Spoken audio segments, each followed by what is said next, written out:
All right, let's move on to our next video.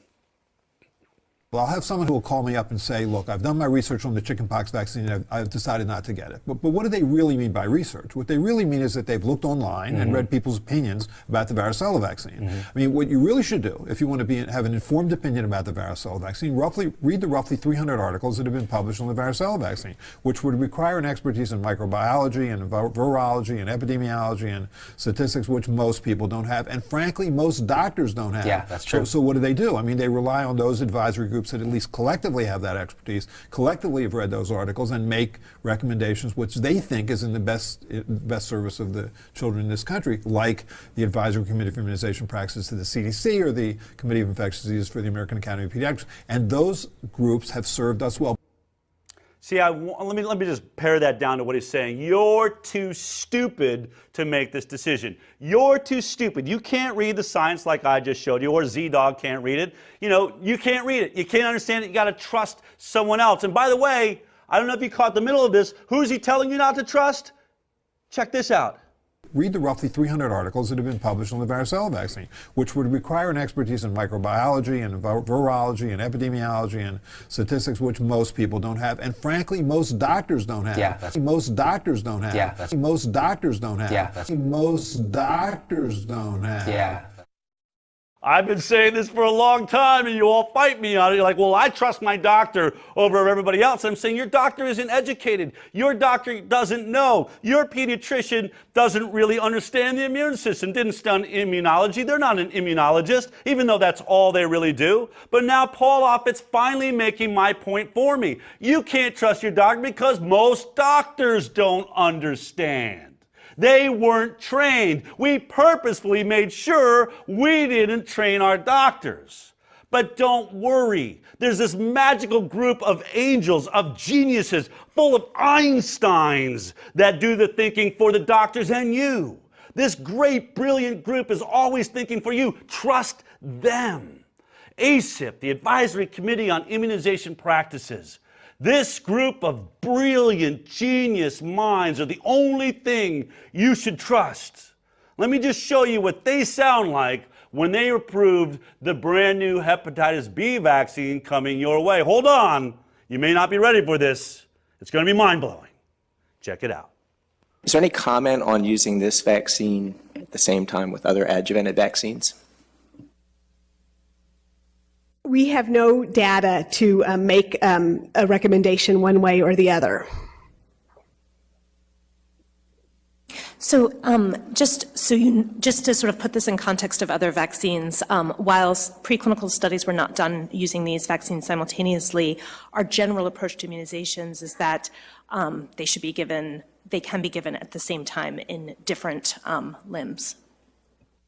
Dr. Hunter? Are multiple adjuvanted vaccines used in Europe or other markets? Dr. Ward, do you want to comment? Not to my knowledge. Okay, I think unless there's any further discussion, we will take a vote on this recommendation. I want to remind everyone to please check your voting whatever machine thing, and I don't know what it is, and voting is open. Thank you very much. So the voting is completed, and it is unanimous to support this recommendation. Thank you all. Does anybody have any comments they wish to make about their vote? So just a slight reservation. I think this is a huge advance and a step forward. I am concerned about that signal, that myocardial infarction signal. I am concerned about the use of this new adjuvant and certainly urge us to continue to look at the post-marketing data carefully. Dr. Hunter? Just a question about that. How soon would we be getting that post-marketing data update here? There's two kinds of data. The vaccine safety data link data will require people to be using the vaccine to develop substantive database. And Dr. Sun, do you want to comment on the post-marketing data that FDA is requiring? The myocardial infarction study, we're seeing that the date likely for completion is May 31, 2020. There will also be studies looking at autoimmune diseases as well as herpes zoster, and there will be a pregnancy registry as well. Now, I know some of you are saying, why didn't you just edit that down, Del? Well, the first thing is, I don't edit that kind of genius when it's happening. You got to just take it all in exactly how it was delivered. But seriously, that is who you're supposed to trust. People that will ask questions like, this brand new adjuvant we're using, this toxin we use to incite the body into an allergic immune reaction, have we tried it with other aluminum adjuvants? Like, what if they're using aluminum and this new one? What if we put them together in the body at the same time? Then this Muppet basically says, you know, we don't have any data on that. Okay, so no information, no science whatsoever that looked at combining these things. Like I said earlier, how about a study of like the 6 vaccines at one time? We don't do that. Okay, great. Good question. Bad answer. Next question. Anywhere else in the world, do they put 2 different adjuvanted vaccines into the body at the same time? Another genius, not to my knowledge. Okay, well, just so you know, I work here, I'm the head of this committee. You should know, if you're new to this committee of geniuses, that when you say yes, that we will give the vaccine at the same time with other adjuvanted vaccines, whether it's been tested or not. We'll just put it in different arms, because 2 different arms, same body, doesn't make, we know for sure it'll never get to the same place in the body if you just put it in 2 different arms. And then lastly, you know, well, I do have an issue with the heart attacks, the myocardial infarction. You have an issue, what? I mean, I was sitting in the audience when this happened. And I know a lot of you have watched me do this over and over again, but if you're new, this really happened. I do sit at those meetings, and actually today is the 2nd day of ACIP. I'm not there, and 50 brave individuals from our side all were there, and we'll talk about that later. But these meetings really are happening, and I want to show you the article. I ran out of that meeting and said, what do they mean, myocardial infarction signal? And I found this article. Is the new Dynavax hepatitis B vaccine safe? I couldn't tell, and I was advising the FDA.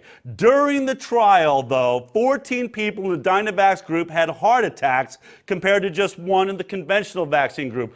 14 people died of heart attacks when this vaccine was in its trial phase. And the first time they brought it to the FDA turned it down. So they said, go back to the drawing boards. They didn't fix the vaccine. They didn't do a new trial. They just doctored their numbers, and they came back a second time to the FDA. And the FDA said, no, still no, we're still worried about the 14 heart attacks in your trial. They went back to the drawing boards, came back a 3rd time with the same vaccine, same trial, came up with excuses for why the heart attacks might have happened, and then they approved it. In this article right here, he's saying, I couldn't tell. This was the only heart surgeon in the entire group at FDA to approve this vaccine. And you know what he said at the end of the article? I didn't feel comfortable with the 14 heart attacks, so I abstained from the vote. The only intelligent person that you should be trusting, the one that Paul Offit says is maybe smarter than you, the guy that actually understands heart attacks, he decided to not vote. That's how these groups work. I don't want to piss anybody off, so I'm going to take my brain and I'm going to put it off to the side and keep it out of your way. I'm not making this up, folks. You can decide that those geniuses are who you're going to put your children's lives in their hand. Because they already told you, don't do it because your doctor doesn't know jack. Paul Offit just told you that. This room full of geniuses is who you're supposed to trust.